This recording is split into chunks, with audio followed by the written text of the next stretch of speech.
Um, when we first got together as the team, I think it was back in September when we first realized everybody that was going to be on the team.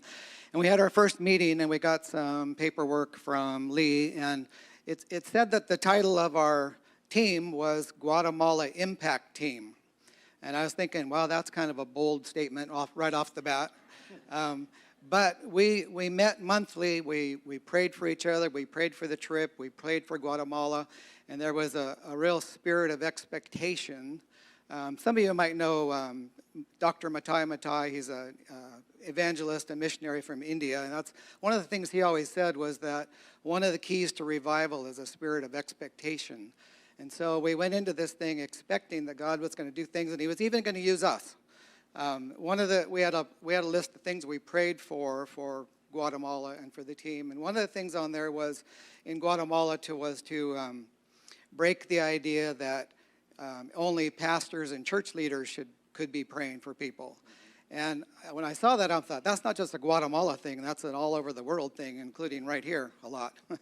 So, but we went, like I said, we prayed for each other, we went, we expected God to do great things, and he did. And you could see the numbers. We impacted, quite a few people in the areas that we were, but even more than that, it was a multiplication kind of a thing. Like Nicole said, we were there to equip the saints, and I was really impressed by, the first church that I went to was way out, and we went, over the hills and mountains and around, and washed out roads, and had to wait for cows to go across and pigs to go across, and we went to this church, and first thing I noticed was there was no parking lot, and that's because everybody walked there. They came from all around up in the hills and came to the church, and we had our service, and Valerie did the healing part, and then I did the evangelism. They were just so open. It was just a very spirit-filled group of people, and then we were ready to go out to do the outreach, and I thought, wonder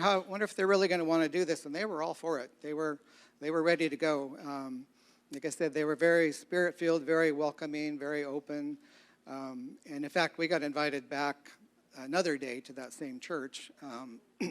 So we went out to the neighborhoods, and they prayed for people, and we saw healings, and it was just great.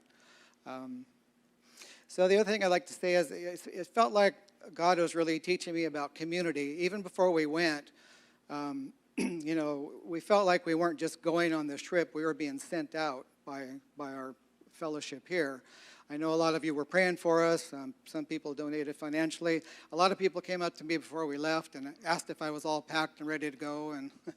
And then after we got back, people were asking how it went and thanking me for going. So you all had a part in it. And the other thing is when we got down there, we really hit the ground running. I mean, we traveled all day on Monday, and then Tuesday we had about a 6-hour training time.